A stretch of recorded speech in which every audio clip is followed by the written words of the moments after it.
Hello, everyone. Thank you for joining us. We are so excited to bring you some awesome content on our Intro to JavaScript course today.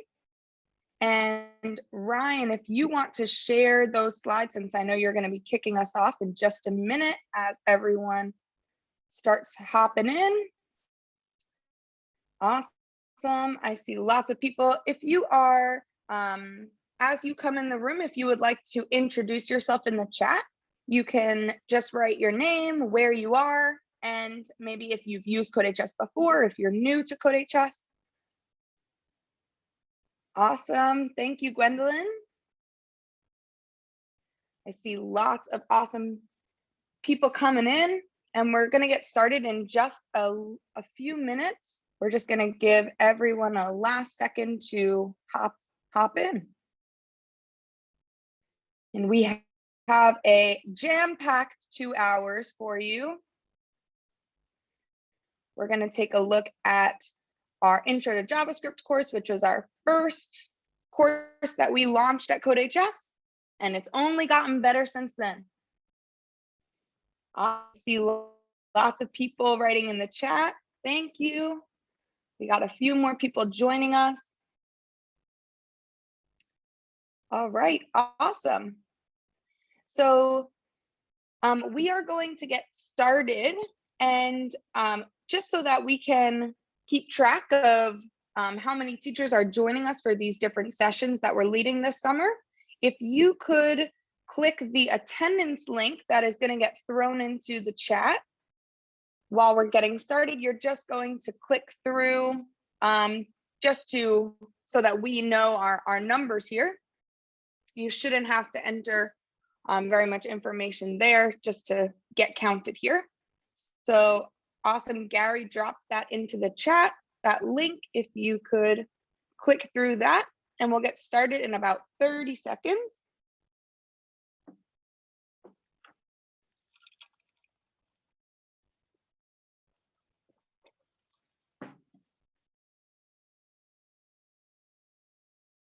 All right, we have a few more people joining, but we're going to get started.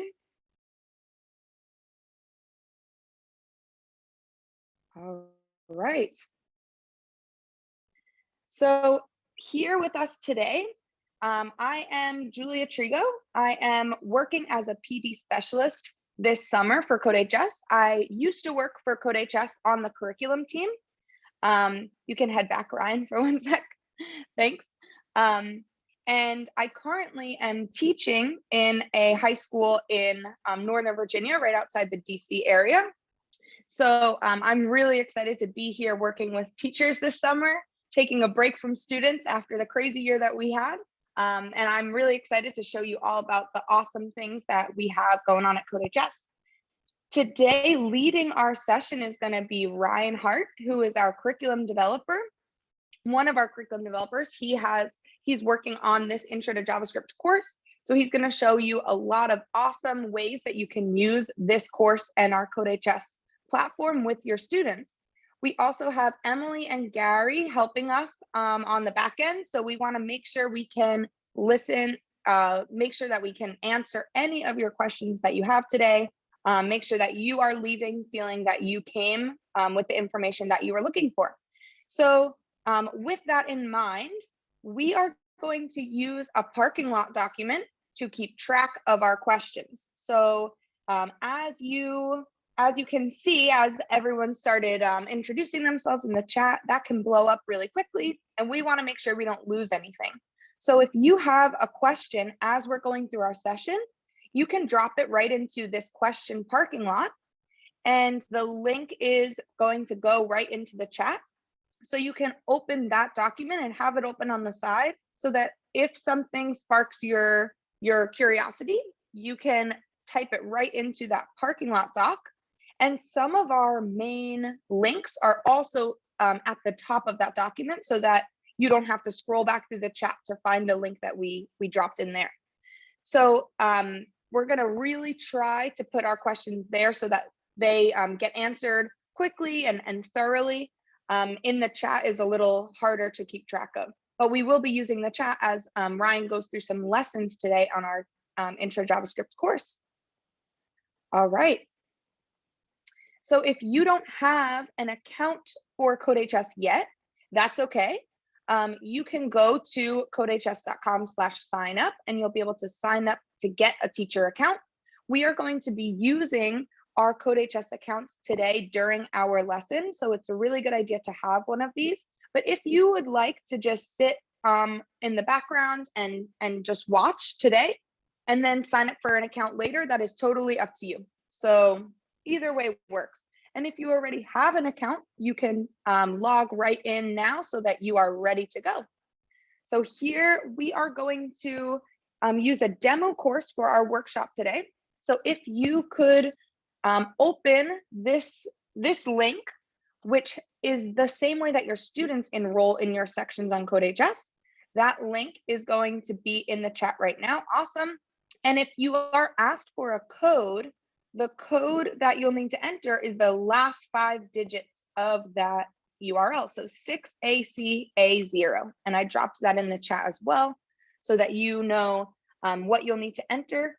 And you should see on your CodeHS account, you should see now that demo course, the JavaScript summer workshop course. And that's what we're going to be using as Ryan goes through his slides today. Do we have any questions or anyone having any issues there before we hop into our lessons?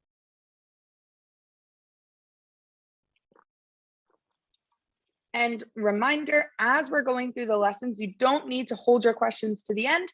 Just throw them into the parking lot document and we will be monitoring that and making sure that you get all of the answers that you're looking for. All right, awesome. So we're gonna have Ryan kick us off. Oh, actually, let me tell you what we're gonna do.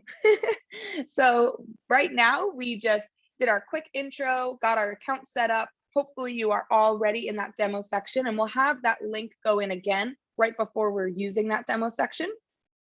Ryan is going to give us an overview of that Intro to JavaScript course, what's in it, how does it work, and then he's going to go through a full lesson in the course as the teacher with you being the student. So you'll be able to experience this information from the student side. We're going to debrief that lesson and make sure that you are noting all of those teacher moves that Ryan is using so that you know the options you have when you bring this content to your students. And then he's going to go through another lesson where you're going to be able to be in the teacher seat and see how would you plan to use the material on CodeHS in your own classroom with your own students.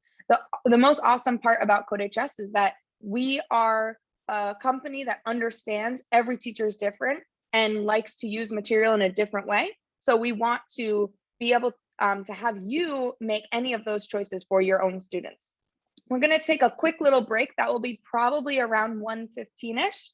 And then we're going to finish up with general tools and resources on CodeHS. So I'm going to show you a bunch of different tools that we have available that will help you keep track of your students and make sure that they're getting the best experience they can.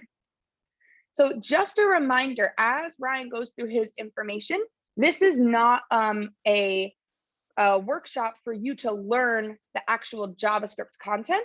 So he's going to go through and you're going to be in the student seat, but don't worry about learning those commands or things like that, because you can always access that information on CodeHS going through our course on your own as a student. But this workshop, the main goal is for you to really understand what options you have as a teacher and how you can use our material to make it as effective as possible for your students to learn. So keep that in your mind as we go through our lessons. And remember, you can always put your questions in that parking lot doc, and we're going to get started. All right, take it away. Awesome. Thanks, Julia. So yeah, let's jump right into it. We'll start with an overview of our JavaScript course.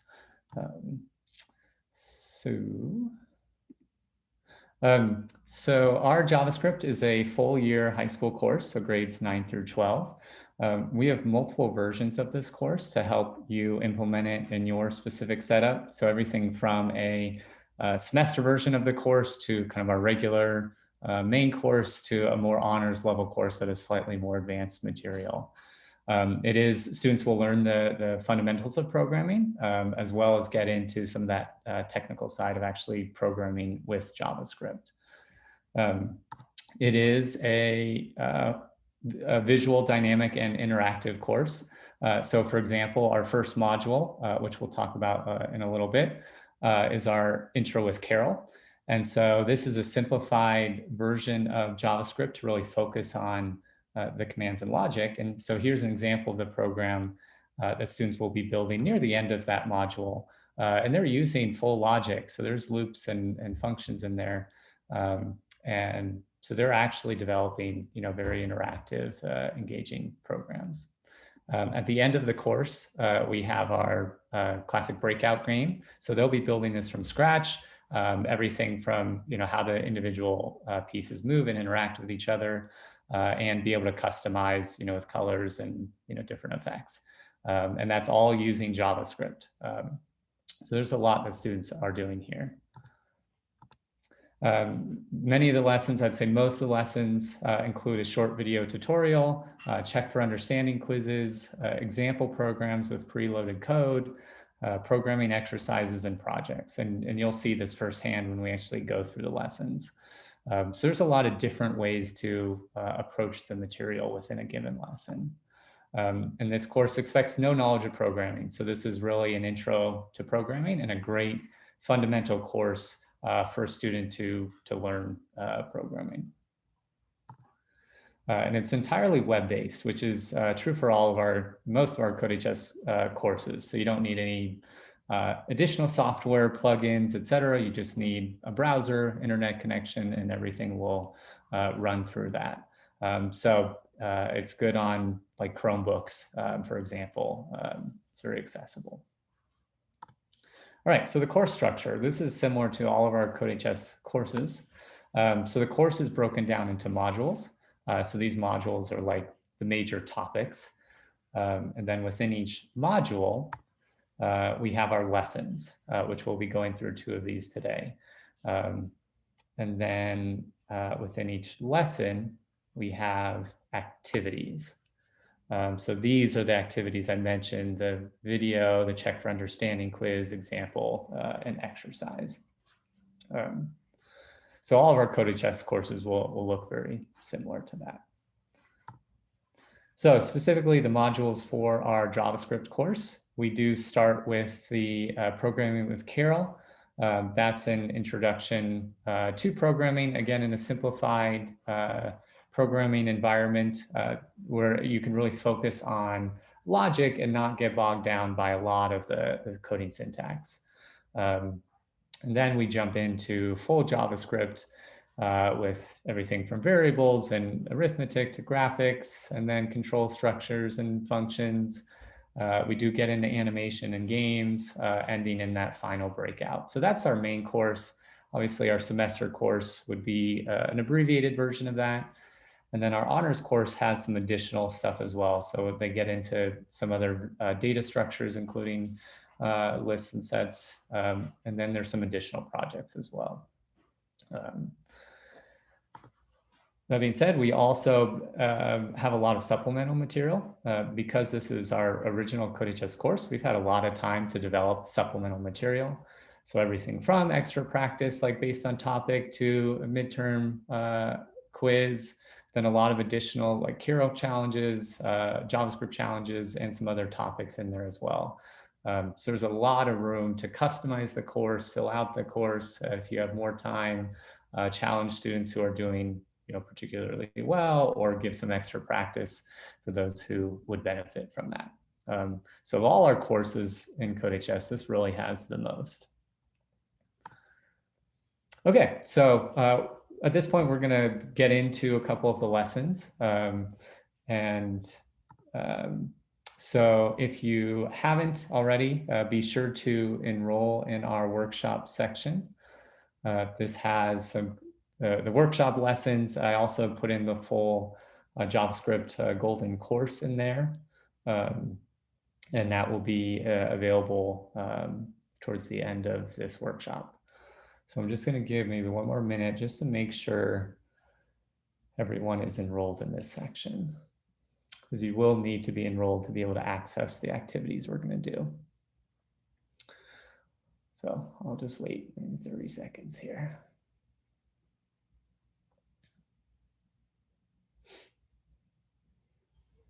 And so if you follow the link, you will be prompted to enter this code. That's this code that Julia's put in the chat, 6ACA0. And that's just to confirm that you're in the right place.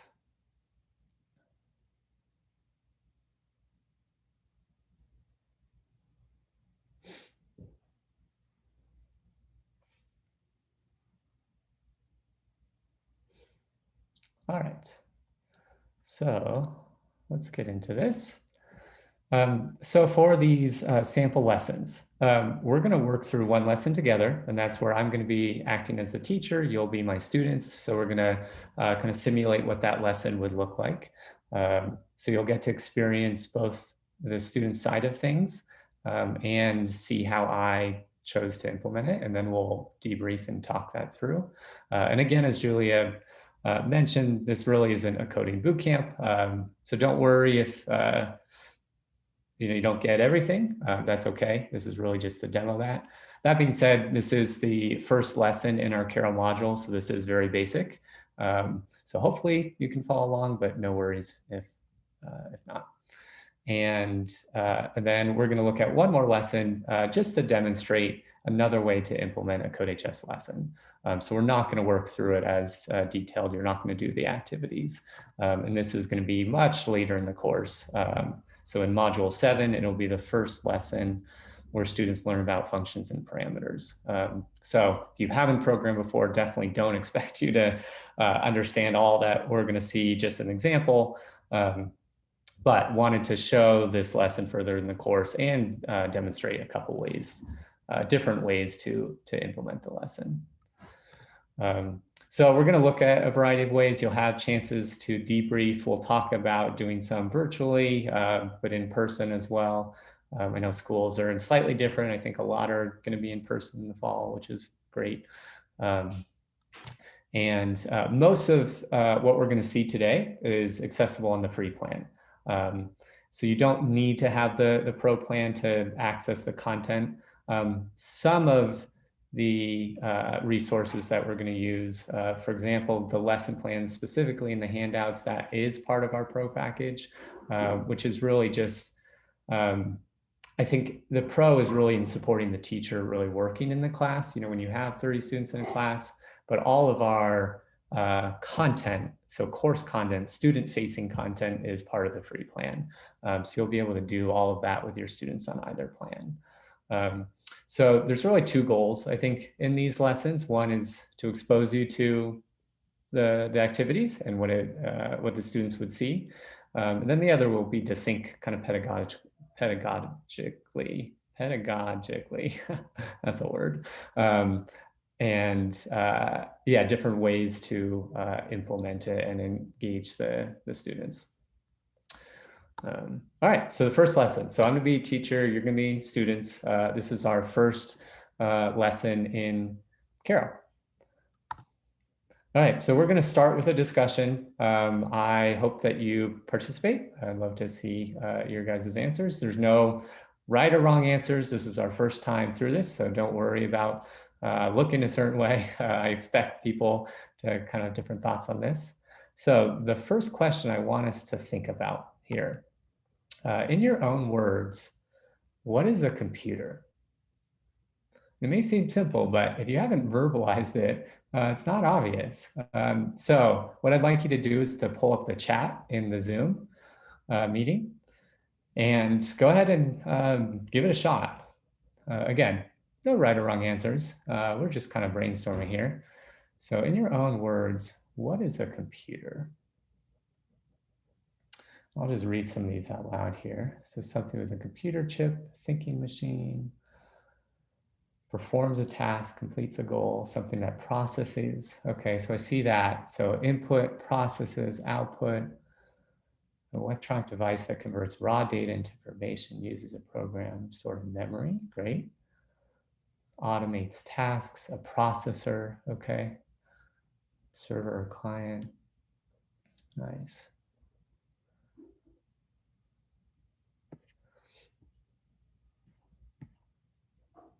Machine with hardware and software programmed to perform tasks, solving problems. Awesome. Yeah, so I see some common themes here. So we have kind of this device language. So it's a hardware, software. It is a device. It's taking an input, information, and it's processing. Tool for performing various tasks. Take information, process. Nice. Okay. Thank you, guys. Feel free to keep inputting in here. Again, even if you see your answer, I think the act of verbalizing it will help you process it yourself. But I see, yeah, some common themes. A machine, it's taking in something, it's processing information, and maybe it's doing something, it's performing task, or there's an output. It looks like, Julia, maybe there's 2 people in the waiting room we can let in. Cool, thank you guys. All right, so I'm gonna, as a follow-up, I'm gonna put a statement onto the screen, and I want you guys to decide if you agree with the statement or if you disagree with the statement. So the statement is, a dog is a computer. So in the reactions little button in Zoom, you'll see a yes and no button. So if you agree with this statement, a dog is a computer, click yes. If you disagree, click no. And I can see a little tally here. And again, I think there's different ways we can interpret this. We'll kind of discuss. So I'm seeing some yeses, no's, kind of split between yeses and no's. Okay, a little of both right now. Okay, if you haven't answered, you can do it in the reactions portion of Zoom. You can click yes or no. And I just see it kind of pop up on my screen. I'll give you 5 more seconds. I see a expression face. Yeah, there's a lot of buttons you can click. Thank you for exploring the other buttons. Okay, so I'm seeing really a kind of mix of yeses and nos, which is interesting. So I would love if somebody would be willing to volunteer to explain their thought process and why they chose either a yes or no. Again, no wrong or right answers, so there's no pressure to say the right answer. I just love to hear somebody's thoughts. So if you're willing to, in that reactions panel, if you click raise your hand, I'll call on you and then you can unmute yourself and just give a quick explanation of what your thoughts were.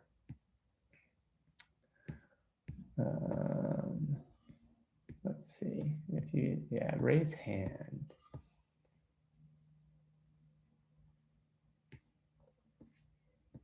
Okay, so I'm seeing, okay, now how do I, okay, awesome. Okay, first person I saw was Timothy Graham. So Tim, if you want to unmute yourself and then provide what you're thinking. Sure, I think a dog can act as a computer and that it can complete a task or a process from beginning to end. So it can be used in that way. Nice. Yeah, absolutely. I agree. I think a dog can take in information and it can process it and it can complete a task. Awesome. Is there anyone who maybe on the other side, a no, want to provide their thoughts? All right, let's see here. I see Nilu. Yeah, when I defined a computer, I said it's an electronic device. That's why I chose no, because dog is not an electronic device. That's why. That's very true. But I agree with the previous speaker. Yes, a dog can be a computer, mechanic. Yes, good. So yeah, if you strictly defined a computer as something, as a piece of hardware, electronic, that would probably not mean a dog's not a computer. Although in college, we did have a robotic dog team that competed worldwide. And so those were computer dogs or electronic dogs. Cool. So great. So I want to pose one follow-up question. Is there a scenario, and I agree with both those speakers. So if a dog is taking information and it's processing it and then completing a task, is there a situation that would refute that where the dog is no longer acting like a computer? And if not, then great, we're satisfied with it. But I just want to make sure we're exploring, like, is there a scenario where a dog would not act like a computer? So you can, if you want to speak, you can raise your hand. Otherwise, feel free to throw it in the chat. I can read both. All right. Yeah, so Nilu spoke up here, but I would love to see, I saw Heather. So Heather Manka Pedrock, if you want to unmute yourself. Yeah, if anybody has ever had a dog, you know a dog doesn't always follow directions and do what you want it to do. So Exactly. whereas a computer, you can program it to do specific things that you want it to do. And when you do, it does it if the programming is done correctly, but a dog, no. Doesn't exactly. happen. That's what I was thinking. I loved, Tim, your explanation. But I definitely a dog that does not listen to the commands I give it. So it's, yeah, I think it's an interesting one where a dog can act like a computer, but it has kind of that choice where it could do what you don't tell it to do. And you know, it'll look at you and it knows it's not supposed to do it and it'll do it anyway. Whereas a computer, it's strictly going to do what you tell it to do. So if, in most cases, advanced computing, we can get into, you know, some other ideas there, but if a computer is doing something, it's following what you tell it to do. So if it's doing what you don't expect it to do, then it's probably in your commands that we need to investigate. So that's a lot of what this course is going to be, is developing those commands so that the computer will do what you tell it to do. Awesome. Thank you, guys. That was really interesting. Okay, so I said this first unit is intro with Carol. So who is Carol? So Carol is our dog. Carol is a robotic dog, so it will follow your commands. And Carol is actually named after a Czech writer who first coined the term robot. And I think his name, somebody corrected me, I think the man's name was pronounced Karel. I don't speak Czech, so I don't totally know, but we say Carol. Carol can be any gender. You'll see both he's and she's. I prefer she and her, so I will. So Carol is my female dog, but whatever you would like to do with your class. So what can we do with Carol? So Carol lives in a grid world. So each dot in this grid world represents a location that Carol can exist in. So Carol can move forward. So Carol has moved 2 dots. And then Carol can also put down tennis balls and pick up tennis balls. So that's kind of the main function within this world. So Carol knows 4 commands: move, turn left, put ball, and take ball. Those are the only commands that Carol knows. She's been well trained on those and nothing else. So let's look at the move command specifically. So one thing to note is that there are no spaces in the command. So all the, all the word and then the parentheses and semicolon, that's all condensed. No spaces there. You need to match the capitalization exactly. So you can't have a capital M, for example. Carol will get confused. And then every command ends in parentheses and a semicolon. And that's just the syntax for what Carol knows. So if you don't have those, then Carol will be confused. All right, so let's hop into our first example here to explore what Carol can do in the live editor. So this example, it's in your lesson, which you'll see. And this is the CodeHS editor. So you'll spend most of your time programming in this space. So you type in this main part, you can run your commands here, change the speed at which Carol executes the commands. And then you'll have either example or exercise that'll explain what you need to do. And for Carol, have a picture of the ending world that we need to match. There's documentation that includes the Carol commands we just learned and a lot more. So as we get into complicated things, you can use that to support your programming. Okay, so we want to match this end world, which is over here in this kind of quick reference. So I'll just leave that up. So I want to be able to move Carol forward, put down a tennis ball, and then move again. So let's just type our first move command and see what happens. So move, parentheses, semicolon. And when I run this, Carol moves forward. And I see this little red error, and that's because we haven't matched the result world. And that's fine, we're not there yet. Okay, and I did just see a question, your first Carol program is not open. And that's because we're going together, going through this together. I will unlock it for you momentarily. So I want to move Carol, it looks like a few times here.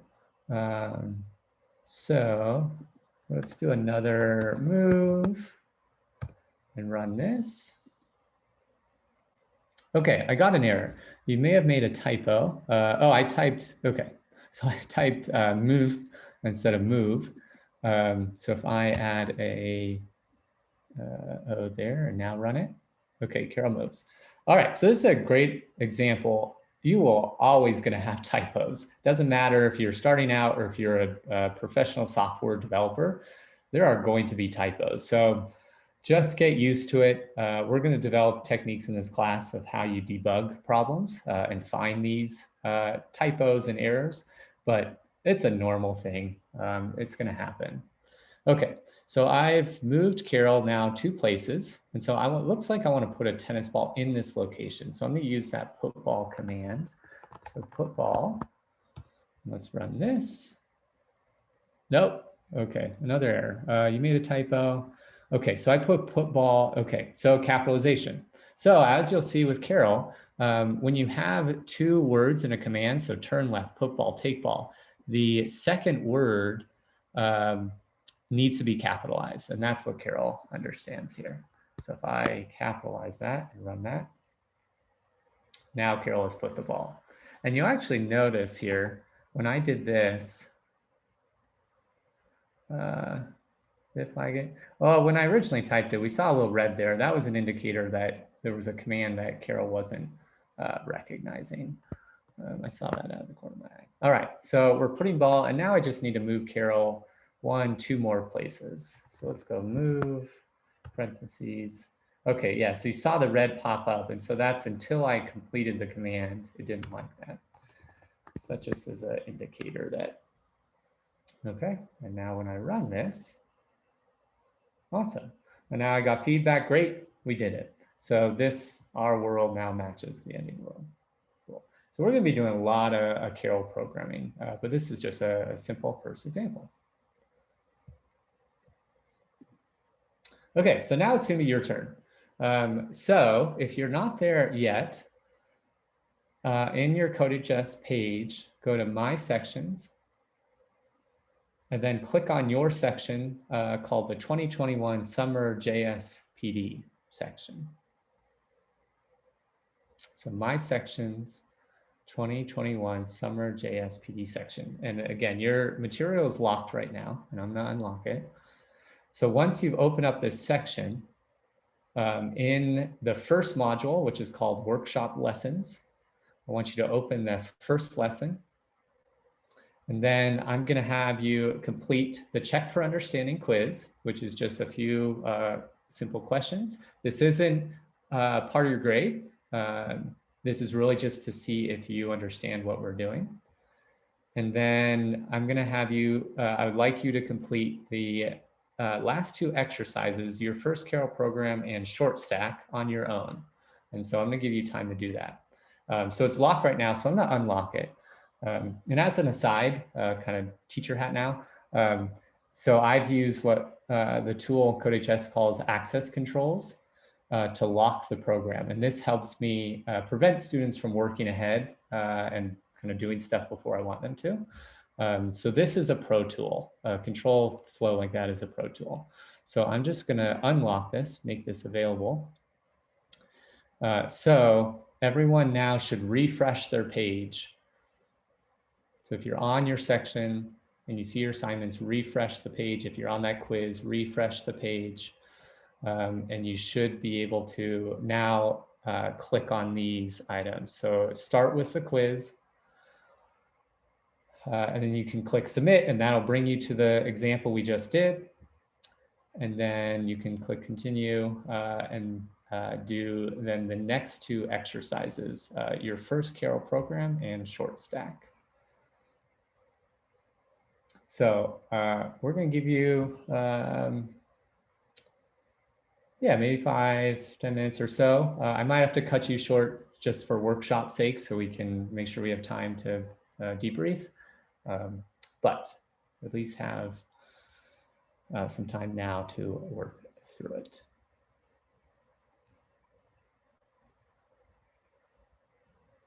If you do finish the quiz and these exercises, you can just click that little thumb in the reactions. And I'll just know that people are finishing up here. If it's still locked for you, try refreshing your page. I did unlock it, so it should be unlocked. So you just need to refresh your page, or maybe close your browser and re-enter it. But a refresh should be fine.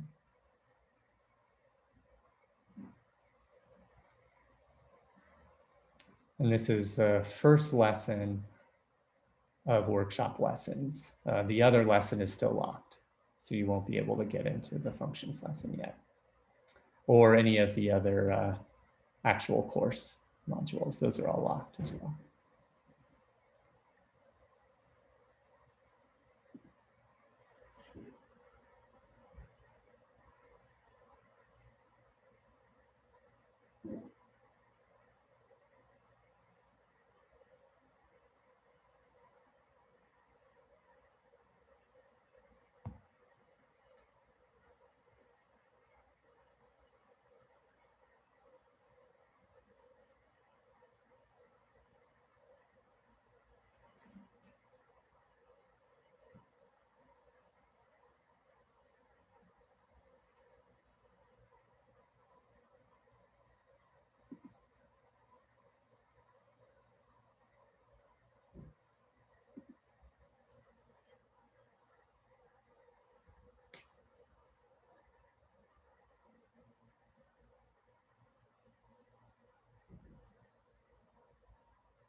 Again, if you finish up, feel free to throw a thumbs up in the reaction.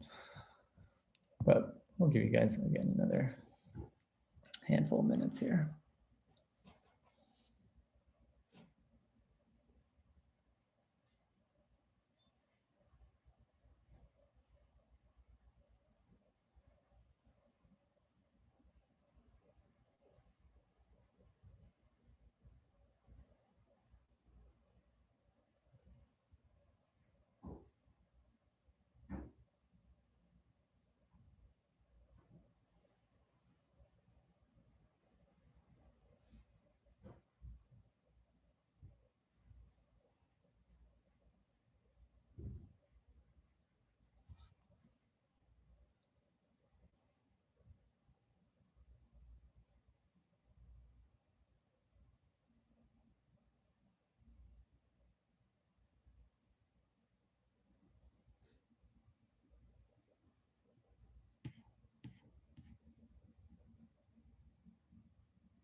Awesome, thank you guys. Looks like a few thumbs up are trickling in. If you're not there yet, that's totally okay.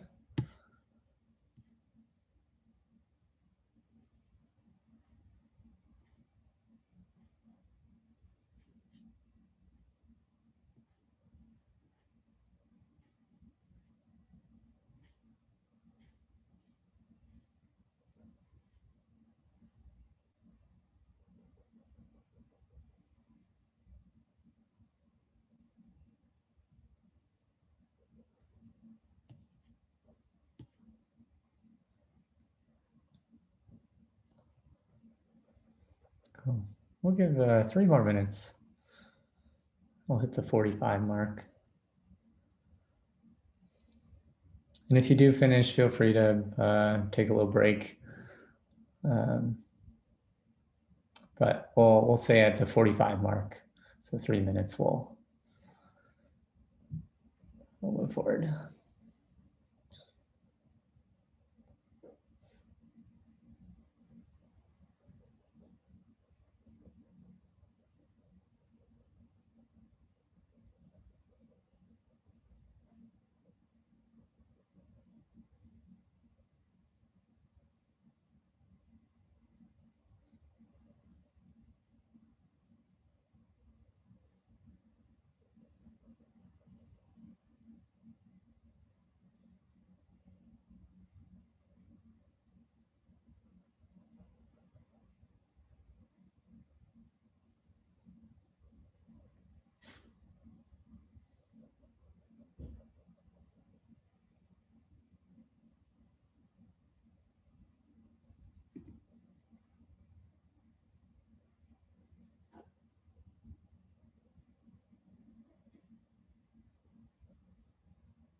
All right, just 1 more minute. So you can finish up where you are, or if you need to just take a quick stretch break, grab some water and coffee.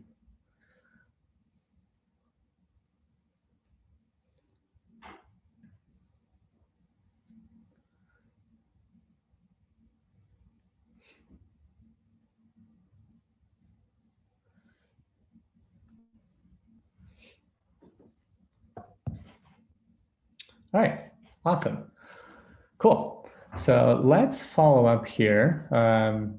And before we leave class, let's do a quick survey and see where you guys are with that. So if you have your cell phones, you can scan this QR code, or if you're on your computers, you can go to slido.com and use the code CodeHS. And so first question, just want to see where everyone is how confident do you feel using Carol commands, with 1 being not confident and 5 being super confident. And you can interpret that how you'd like, confident using Carol commands. But let's just, see where the group is at.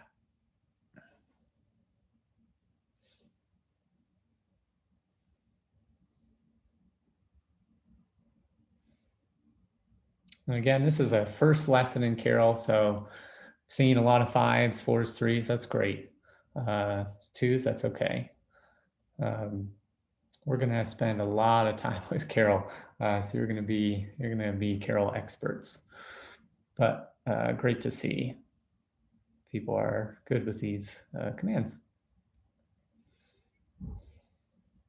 Just trickling in a little bit more, but overall, looks like people are okay with this first couple of exercises.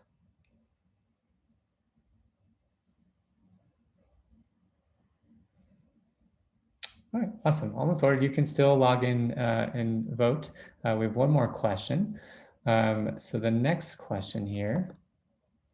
So it's a free response question, and it'll be posted publicly here. So what were some of your mistakes / lessons learned? You know, one and the same here after completing these activities. So it could be anything syntax related, command related, editor, CodeHS. What's something that you learned? And feel free just to type in here and we can see some of the things that we maybe came across and learned after completing these exercises. Syntax typos, for sure. that's always going to be something. And capitalizing the second word, understanding what is required. Yep. Pay attention to details. Copy and paste. That's huge, and that's not looked down upon too. You know, there's no sense of retyping things if you can have some code and if you want to copy and paste it. Commands are very specific, syntax, capitalizing, for sure. And I think that's different than if you haven't programmed before with syntax. That is something that it just takes a little getting used to. And I would say ditto, understanding was required. Yep. You know, I think as a programmer, you're going to become comfortable with being like, how do I do this? You know, so maybe learn how to do a loop in your code, but you can't quite remember that syntax. So either using the CodeHS docs or a quick Google search, it's just like, how do I do a loop in JavaScript? So we're always looking up syntax, whether it needs to be inside certain commands, syntax differences. Yeah, if you know other languages, Python, that's definitely check details, ending world. Yeah, so that's going to come up a lot. A lot of the exercises are going to be very specific in kind of what you need to do. And so if you don't get it, making sure you read that description, capital, lowercase. Yeah. How to break into small pieces. Docs are very helpful. Absolutely. I'm always looking at docs. Like, what was this again? Nice. Yeah, I'm not surprised with this. I think I totally expect syntax, capitalization. That is a normal first programming lessons, and it's always going to be there. Yeah, doc's very helpful. Cool.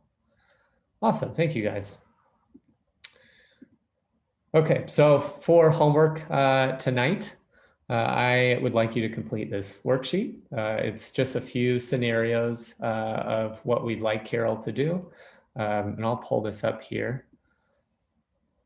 So it's a few scenarios, the tasks, and then you're going to write out the commands for Carol to complete it. And then we'll go over this at the start of next class. As a teacher aside, if I was in person in class, I would print out this worksheet and actually hand it out.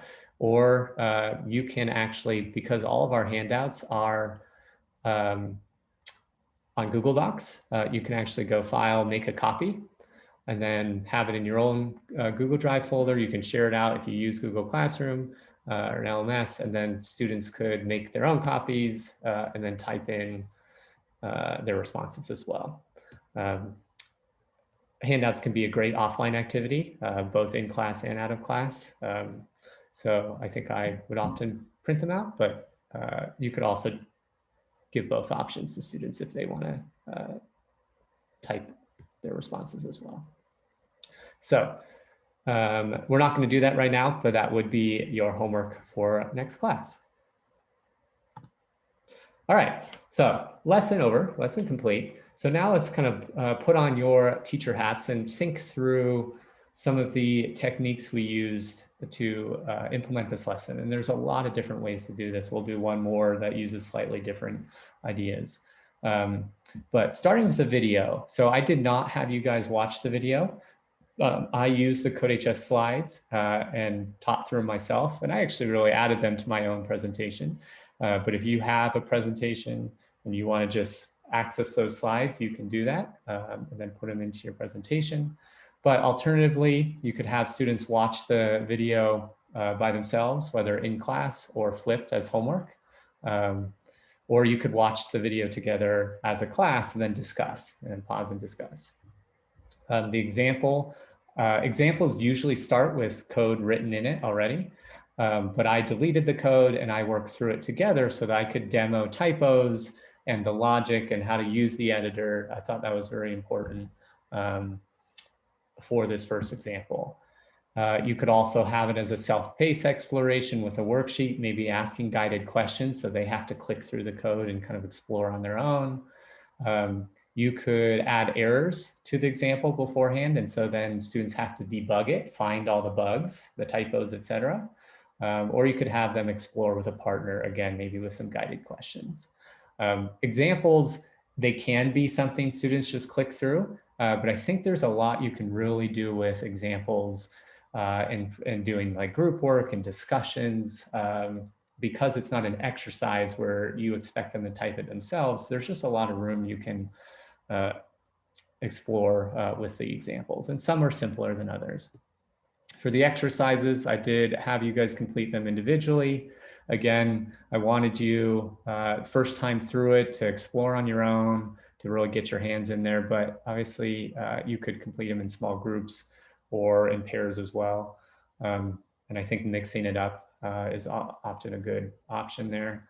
For openers and closers, we started with those discussion questions in Zoom, in the chat, the yes, no, speaking. If you were teaching virtually this last year, I'm sure you're well fluent in trying to navigate that. And then I had you complete that short video quiz, which was just check for understanding. Then after you did the exercises as like an exit ticket, I had you do the cell phone survey just to get a sense of like where the class is. You could do more content, like specific things there, but I just wanted to get a sense. And then for homework, I used the handout, either printed or electronic. So that was this lesson. Next lesson, we'll do some other things, but before we get there, we're going to break you into groups just to kind of debrief in small numbers here. So in a moment, we'll break you into the groups. And if you open this folder, you'll see a lot of documents, and you want to open the document that is associated with your group number. So if I'm in breakout group 4, then I want to open the group 4 document. If I'm in breakout group 8, etc. Take a couple minutes to look through the CodeHS lesson plan. That link will be in this document. It has that link in there. And then there are just a couple discussion questions with the group, thinking kind of pedagogically, struggling with that word today, and reflecting on like what would work with your students. What did you like about this lesson? What didn't you like, or what would you change? So we'll give you, a little time to do that. And then we'll come back together and kind of do an overview of a second lesson. So Julia, if you want to do the breakout groups. Awesome, I'll get this set up. Yeah, we'll do maybe 5 or 6 per group.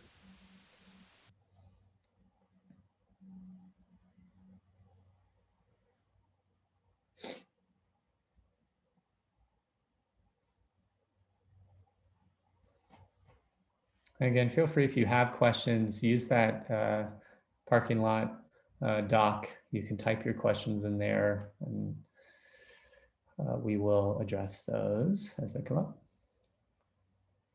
All right, I'm gonna open our breakout rooms. Here we go.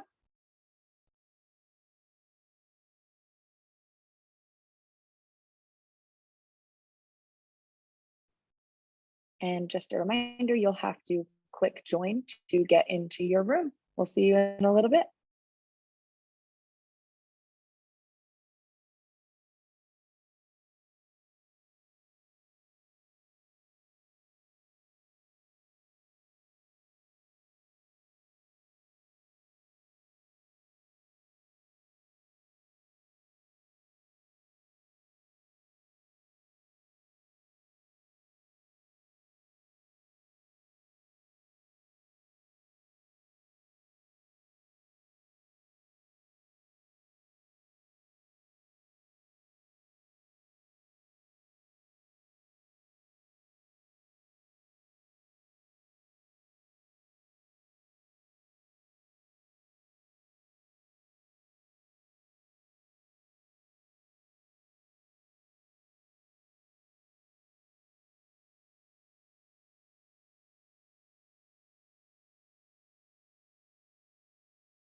All right, people will be trickling back in here.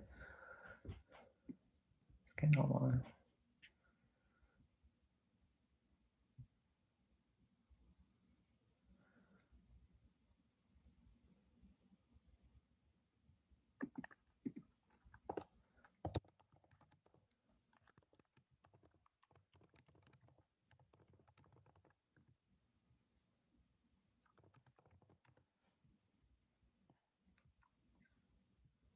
All right, looks like everyone has returned. Cool, hopefully that was helpful, and there were some great ideas surfacing. I was just poking around through some of them. Love seeing, really what will work in your classrooms. You guys know your students, and each classroom is going to be different. So I will say Carol is a great module. So even if you're not doing the full course, like Carol alone is great. They really learn a lot of programming. And it does a great job in, teaching the fundamentals and getting to some advanced programs. Some of the programs at the end of Carol are challenging, but doing it in a simplified way. So it's not just like this heavy syntax, like it really is focusing on, programming, computational thinking skills. And then somebody had a question about Slido. I was just using the free version of Slido. I've used a variety of polling websites. I like it just because it's so easy with the QR code or the computer. But yeah, that was the free version. I don't think we have a paid version of that. So, all right, so let's jump into lesson number 2. This is a lesson that is much later in the course, the 7th module. It's the first lesson on functions and parameters.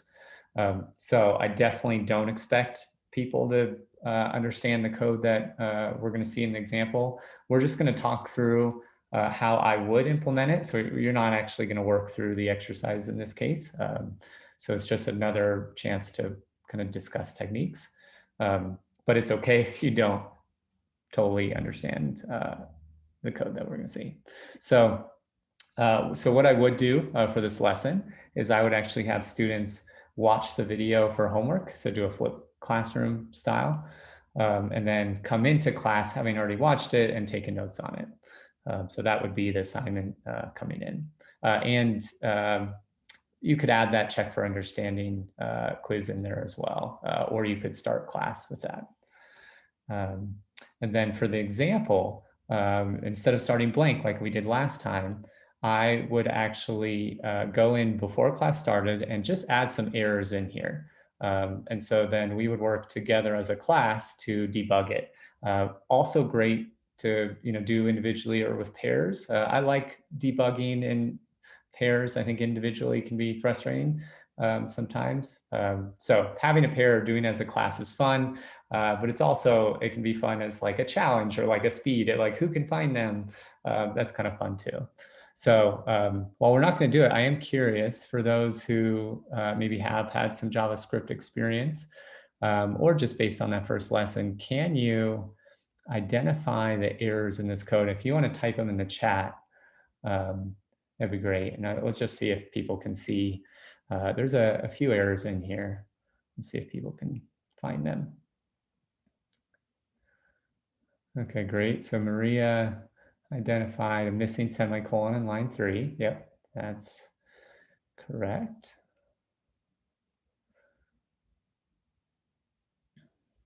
Again, if you don't understand this, it's totally okay. This is much further in the course.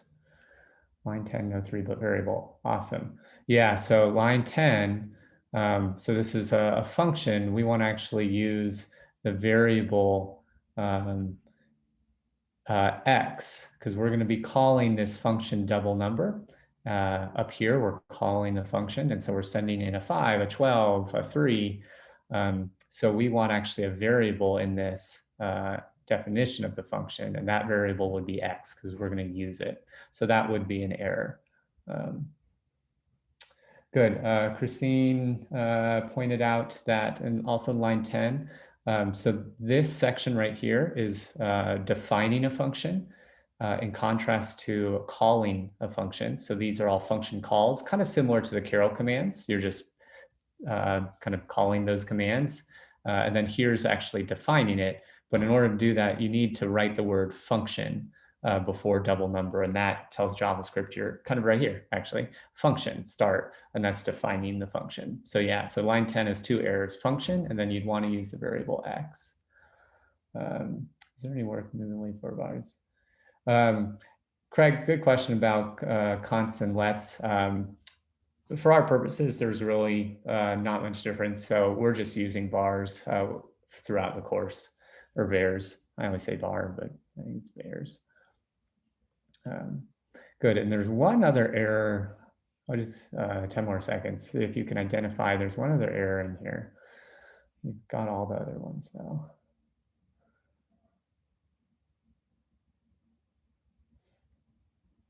And it's definitely a little more advanced. Good.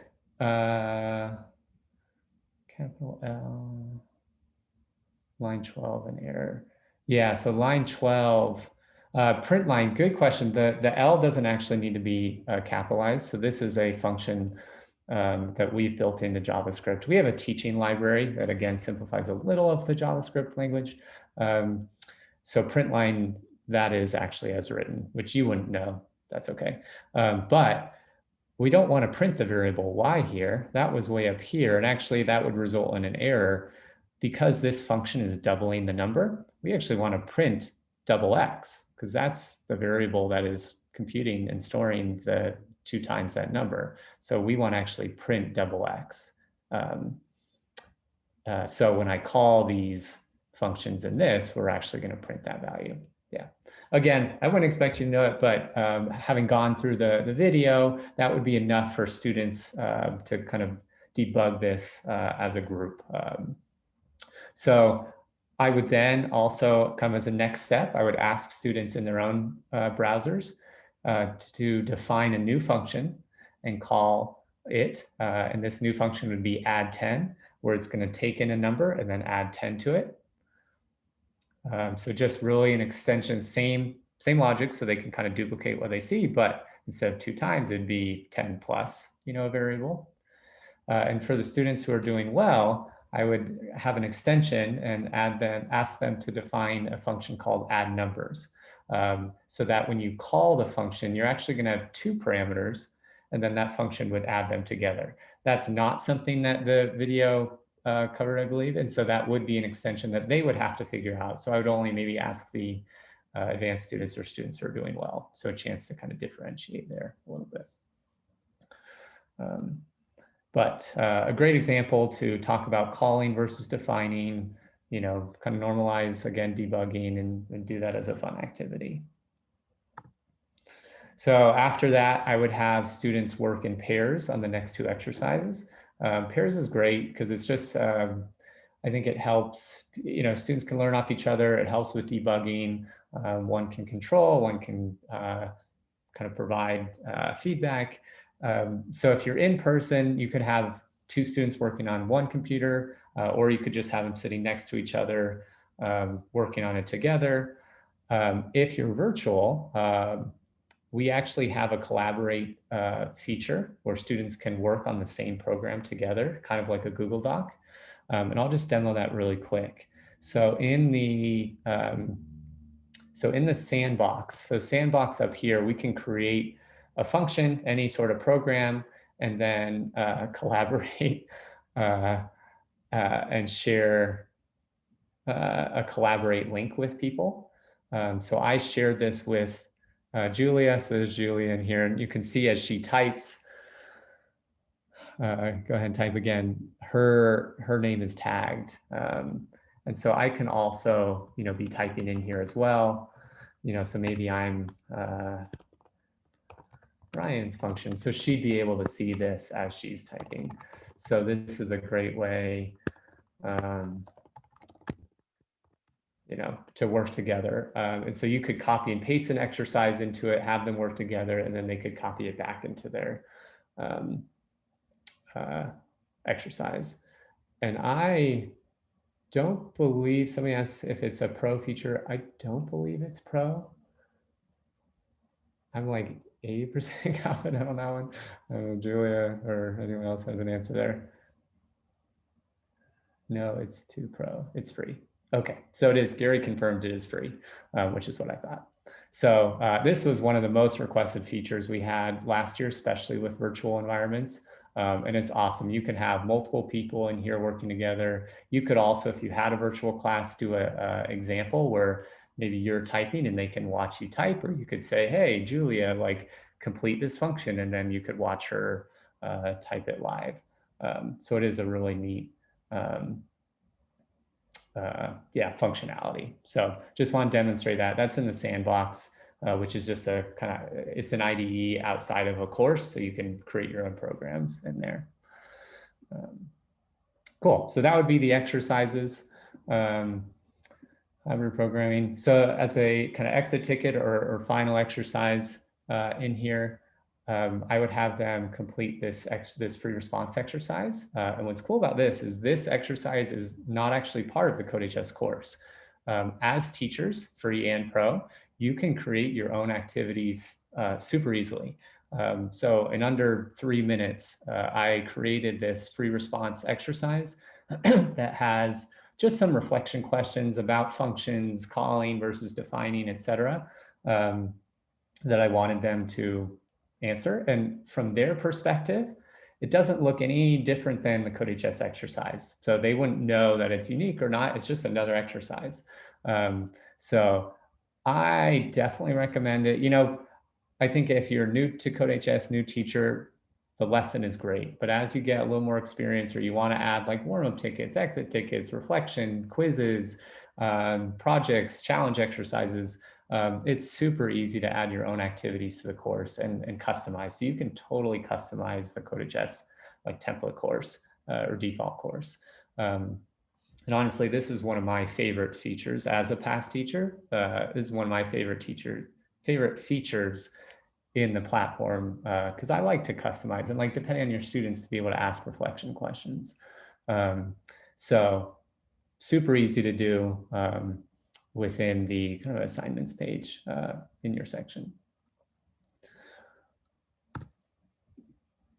And for homework, we have a handout for this lesson, so I was going to assign this for homework, or if there was more time in class, we could start working on this. And this is it's a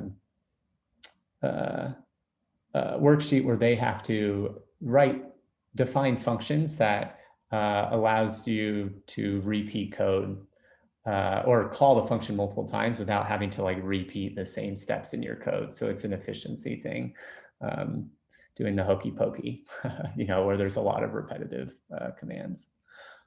So cool. So just to kind of debrief here, some of the differences that I did. So I had students actually watch the lesson video flipped. So do it as homework and then they're coming in, and that allows, you know, more class time for discussions, for working on problems. You don't have to go through the content yourself. The example, and I love doing this, I think is a fun thing to do. I went in before class started, added some errors in so we could debug together. And that's just a fun like scavenger hunt type, you know, activity to do. And then for the exercises, did it in pairs, whether in person or virtually, you can do that. And discussion questions at the end. This was the free response question that I just quickly created myself, and you can do that in your lesson.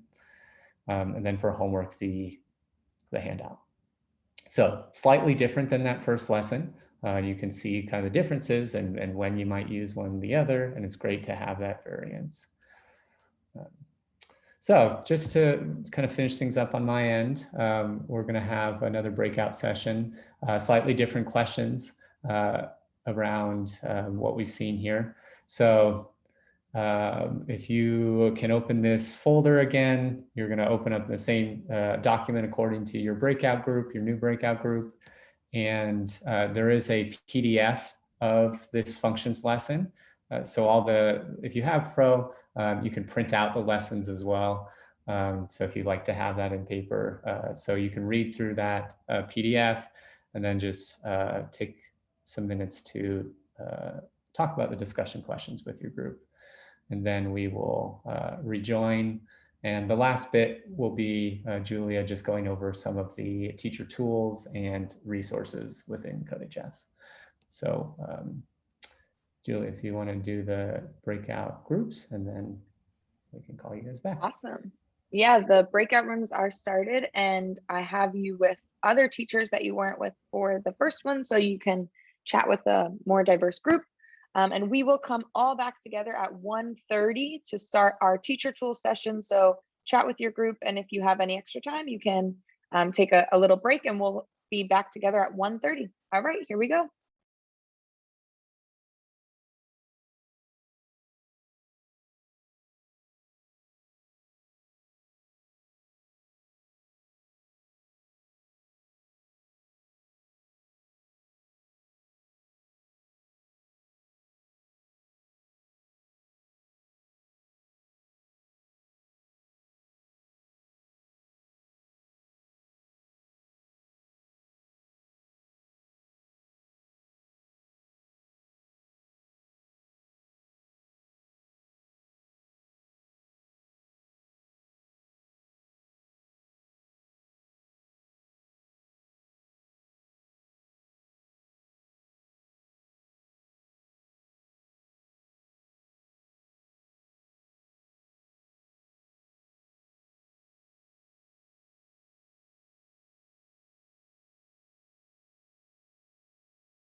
All right, looks like we have people coming back to join us.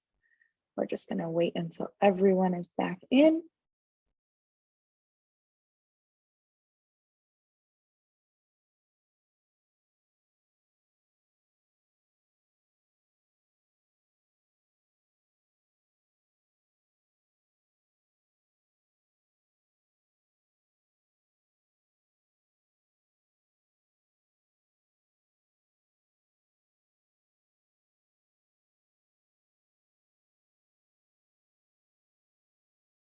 All right, I see everyone coming back into our main room. I hope everyone had a really great chance to chat with other teachers about these different ways that you can bring this information to your students. All right. So we are going to hop over, switch gears a little bit. Thank you, Ryan, for those awesome lessons.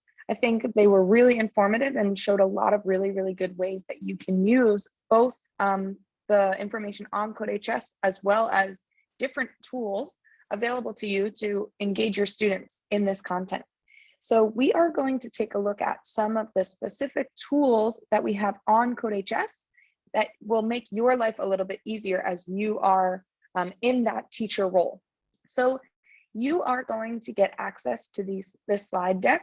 We're going to send out an email probably tomorrow with that information as well as this recording. So you'll have all of that to revisit. And in the slide deck, you'll see a lot of the information that I'm going to go through right now. But instead of just showing it to you on these slides, I'm going to go through it in a demo on our site.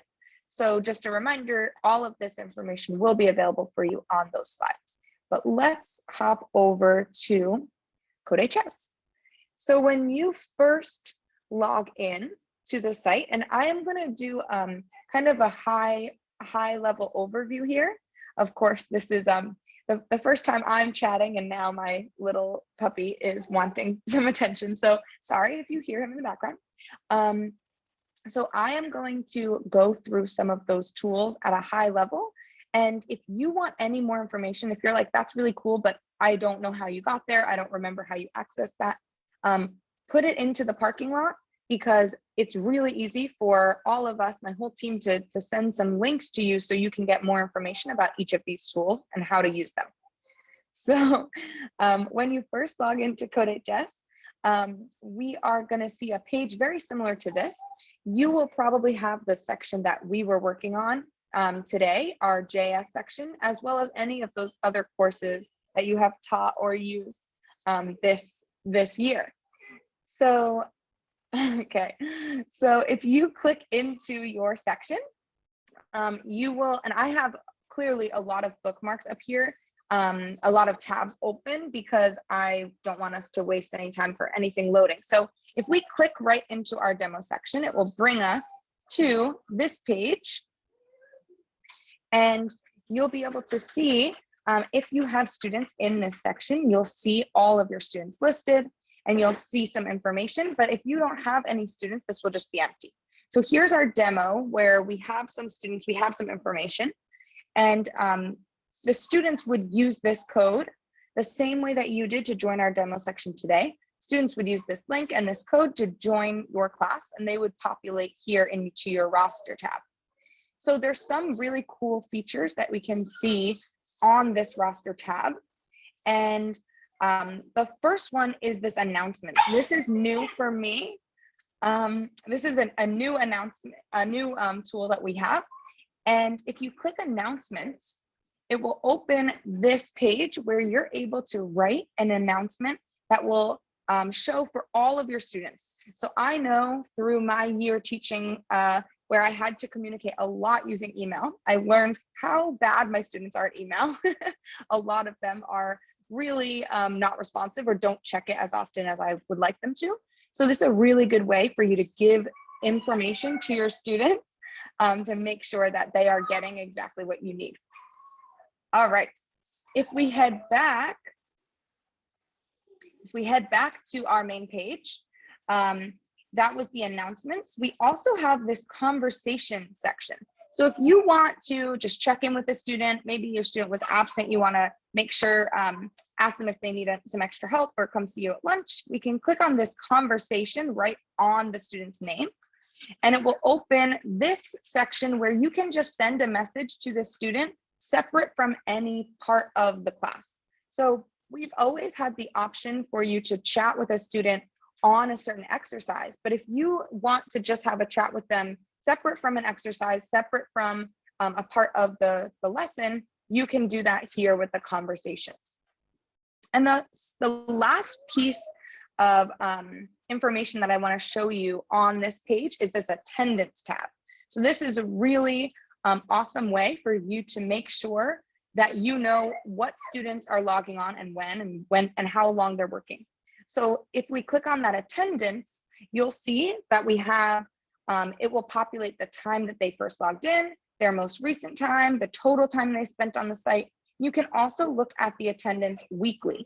So if you click here, you'll be able to see that we have all of the days this week and when students logged in. Clearly it's summer, so none of our students are getting into CodeHS right now. They're taking a screen break. All right, so those 3 tools are available right on that roster page. And we're gonna hop over to our course settings. So you have a lot of different options here, but one of them that is really helpful is this due date and access controls. So if we click right into due date and access controls, you'll see that we have our entire course, and this is a list of all of the modules in the course. You can click the drop down and it will expand all of the lessons in this module. You can also click down here and it will expand all of the activities in each lesson. So you can get as granular as you want with this. And this was something that Ryan used in his example lesson. He locked this, this lesson for you so that you couldn't be looking at something that you weren't supposed to. He wanted to make sure you were focused on that example, all working together and not skipping ahead to the exercise. So he was able to set it to locked, so that when he was ready, he could come in and just make it available to you when at that time. Another option is using this scheduled access control. So once you click scheduled, I can say that maybe I want this module to open for you at a certain time. So I can put in what time I want it to open, and I can even put in what time I want it to close. So say I want the Carol challenges, I want students to work on it, after we've gone through the content for like 2 weeks in class, and I want them to have 1 week to work on all those challenges and have them be done by the end of the week. So I can put a due date in for the end of the week, but I can also schedule this module to close at that time so that students are not having access to it before they need to or after they need to. So the access controls mean that students will still see these sections in their course content. They know that they're there, but they aren't able to click and open them. That's a little different from this assigned section. So if I just say, you know what, my students are a little bit higher level, they already have some JavaScript knowledge, I'm gonna just take these 2 sections out of the class. I'm gonna completely unassign them, which means that students won't even know they were there. So they'll just be removed, and students will see JavaScript and graphics as the first module for them. So that's the difference between the assigned and the access controls, which give you a lot of variety of how you can make sure that your students are working at the pace that you want. There's also another really awesome way that you can differentiate for your students. So if you click here, you'll see a list of all the students in this class. And I might say that James, I want him to catch up on some work that he missed. Maybe I want James to have, he was absent during that time when we were working on Carol challenges. I want him to have another week to work. I can choose just that student and can set the access controls or the assigned for just those students. So I can say, maybe I don't want everyone else to work on them, but I can assign this for just those students. There, or you can turn your hotspot on, and I can. All right. So You can also, in this section, you can also see that you can allow blocks for certain students. And we have blocks available in some of our courses, in Carol, in Tracy, which is Python, and then in some web design. So you can allow blocks for certain students and then stop allowing blocks after a certain time. So maybe they need blocks to get started and you want to wean them off, wean them to start using text, and you can change that allow blocks just for that student. You can also turn copy and paste on or off. So this is a good way for you to control for students, you know, if someone misuses that ability to use copy paste, you can say, well, you know what, now I'm going to take that ability away from you, right, until you are using it correctly. So that's another way that you can control exactly what students are seeing and what they're accessing. So these are really awesome ways for you to differentiate for the students in your classroom. All right. If we head back here, now we're going to take a look at progress and the gradebook. So progress, there's a bunch of ways that you can view progress as students are working through the course. We're going to first take a look at progress by assignment. So if you click on progress by assignment, you'll see all the assignments up here, and you can change. You want to look at the whole module, you want to just look at a lesson. You can see all of the assignments here, and you can see your students' progress through them. You'll see this key, which will show what each of these colors means. So everything is color coded in here and in the gradebook, and even in the grading section, which we'll take a look at in just a minute. So you'll see that this teal means it's finalized, means they have submitted it and you have graded it and it is done. That's a little bit different from the green. So the light green means that the student has submitted this exercise, but it is now ready for you to give them a grade on. And these pink ones are different levels of review. So maybe a student submits an assignment, but it's not up to your standards. You can give them feedback and send it back to them, and it will turn pink for them so they know they need to go back and work on that assignment a little more to improve it. So there's always this key that is really helpful for what these colors mean. You can also view your progress. You can look at this time tracking tool. So the same way that in the attendance, we saw total time spent on CodeHS for each student, you can look at the time that each student is spending on each activity, which is really helpful for a bunch of different ways. It will definitely help you see if a student is copy and pasting, you know, in 3 seconds, they had nothing and then they had the whole program. That is a good indication that they didn't spend the time typing it out. You can also see the average time that it is taking your students, and there might be one outlier who it's taking a lot longer, or a student worked really long and then didn't finish, right? Maybe it's yellow, it means they started it, it's in progress, but they haven't submitted it yet. So maybe that's an indication that they got frustrated and you need to go back and check in one-on-one with them. So this tool is really helpful to give you a lot of data about your students and how they're going through your content. And the last thing that I want to show in here is the gradebook.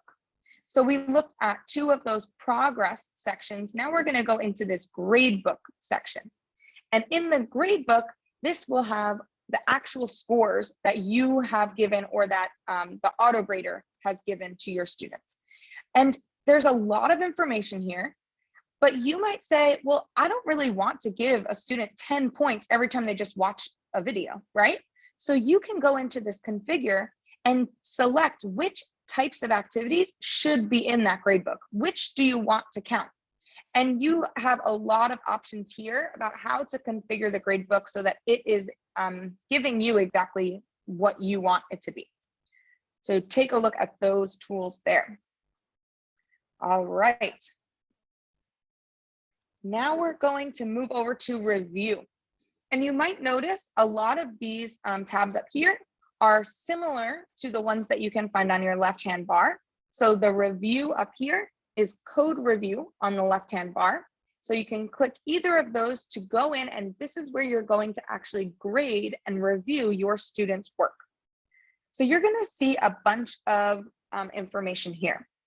At the top, you'll see some help questions. So this is where students are able to tell you, I don't understand, or I need help on this, or can you look at my work, right? Rather than having them raise their hand and sit there and say, well, you didn't come to me, they can send you a message right here and you can quickly communicate with them and help them out. So if we go into one of these students' questions, it will open their activity and you'll see their code will populate in the code editor.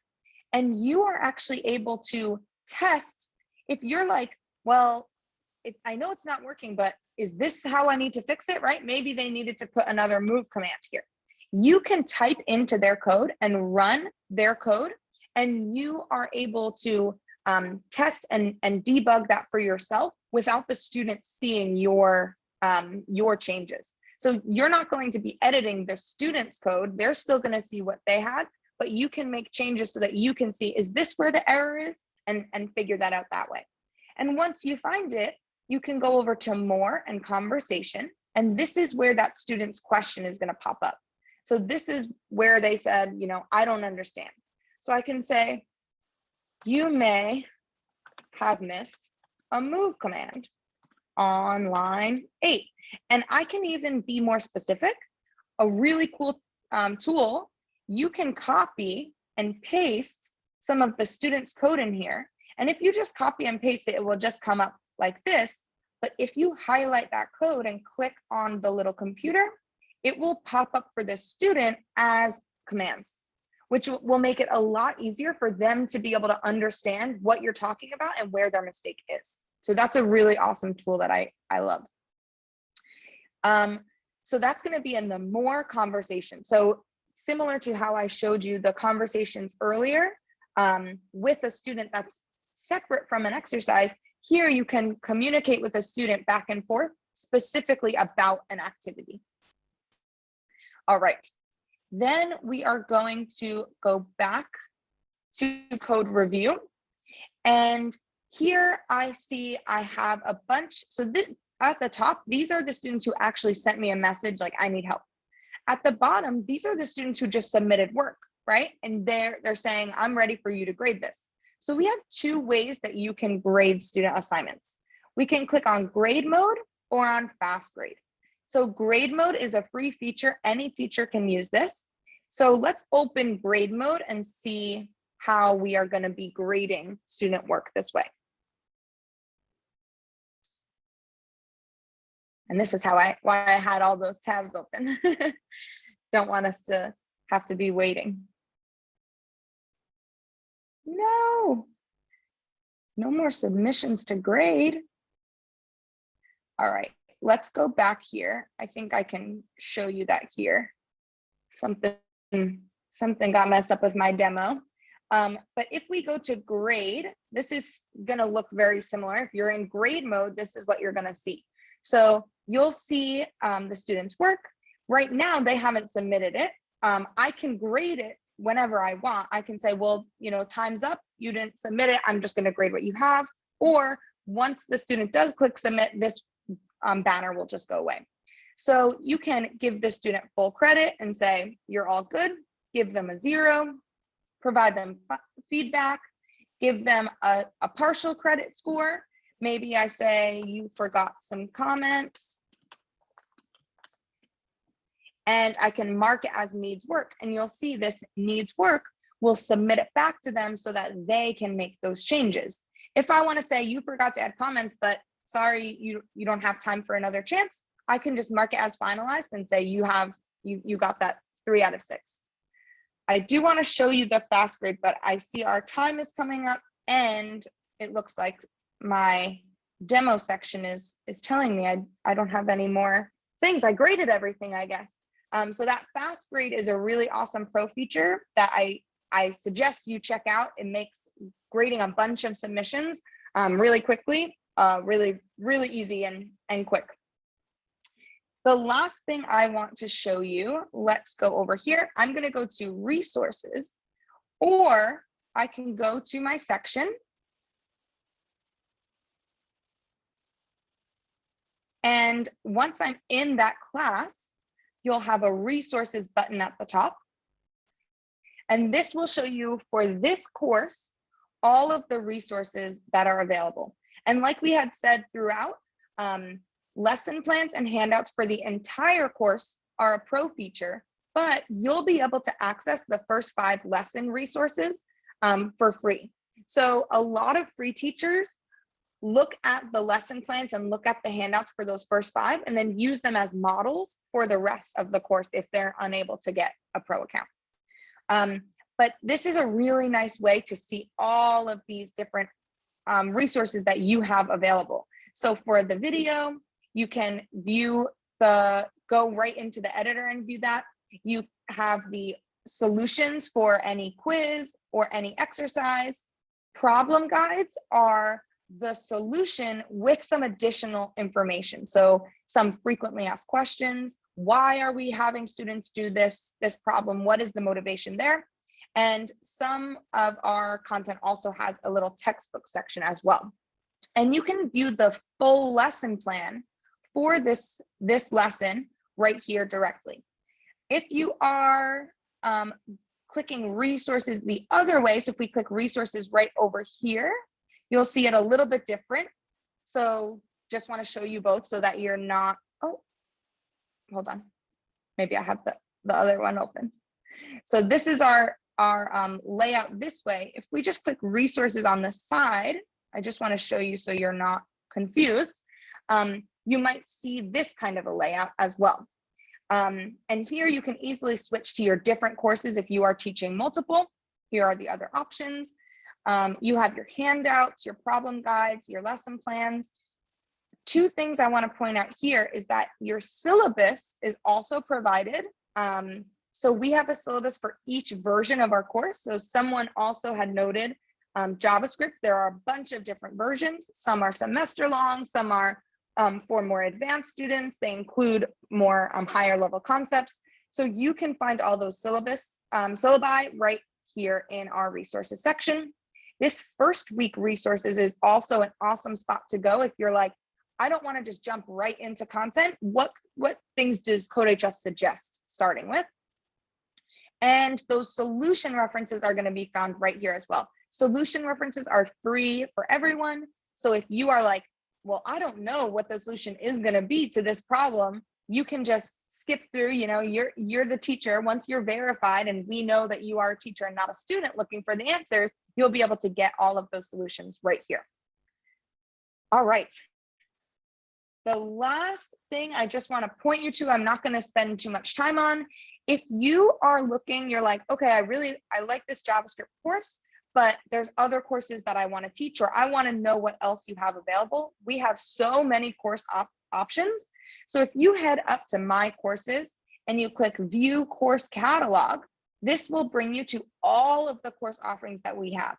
And every year we're coming out with new courses. We get requests from teachers and we make those possible. So if you are looking in the course catalog, there's something you wish we had that we don't, definitely send us a message. My favorite thing about this company is that they listen to teachers. They are understanding that everyone wants something different, and we want to make life easier for teachers. So this course catalog has so many different options. You can go through any of the courses as a student. You can teach any of the courses as a teacher. All of our curriculum is free. So take a look there and do some digging in to find some other offerings that you might be interested in. All right. And we are going to hop back over to our presentation to finish up. We only have 5 minutes left.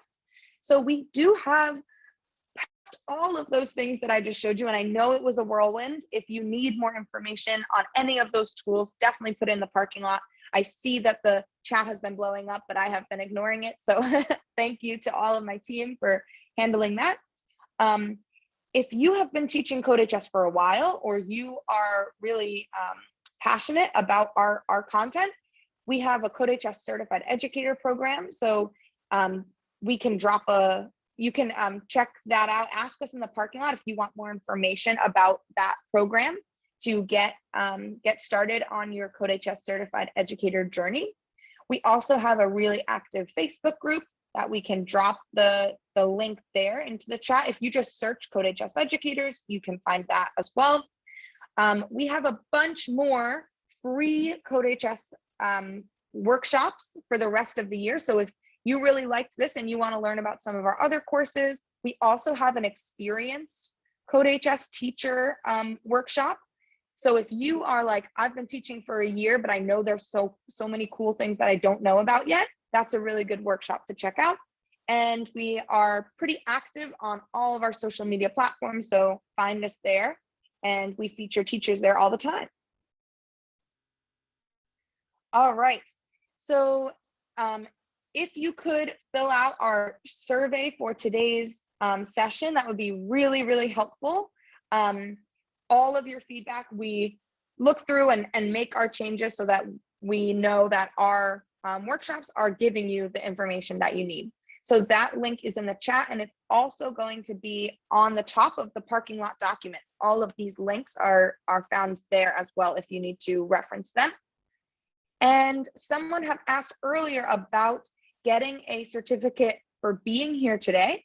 If you need that, make sure you open this link, and it will just ask for your name and your email. So we will get that finalized, and then we will send those certificates out by latest Monday next week. So if you need to prove your hours here, definitely make sure that you fill out that quick Google form so that we have you on our list.